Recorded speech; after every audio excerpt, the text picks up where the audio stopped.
ప్రజాపతి దక్ష ప్రజాపతి ఇంట్లో ఒక దివ్య శిశువు జన్మించింది. ఆమె సతీదేవి.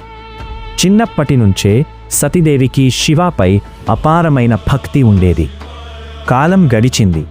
సతీదేవి శివుడిని వివాహం చేసుకుంది. కానీ ఆమె తండ్రి దక్షుడు మాత్రం ఈ వివాహాన్ని ఎప్పుడూ అంగీకరించలేదు.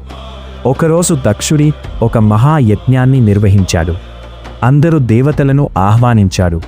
కానీ శివుడిని మాత్రం అవమానంగా పిలవలేదు. ఈ విషయం తెలిసిన సతీదేవి తండ్రి ఇంటికి వెళ్ళింది. అక్కడికి చేరుకున్న సతీదేవిని చూసి దక్షుడు అందరి ముందు శివుడిని అవమానించాడు.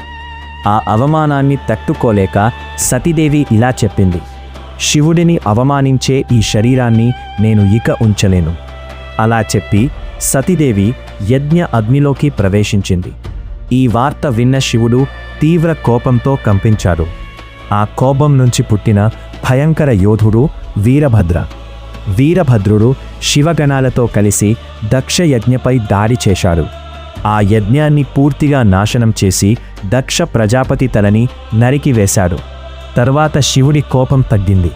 దక్షుడికి మేక తల పెట్టి తిరిగి జీవితమిచ్చాడు. ఇక సతీదేవి మృతదేహాన్ని ఎత్తుకొని శివుడు విశ్వమంతా సంచరిస్తూ దుఃఖంలో మునిగిపోయాడు.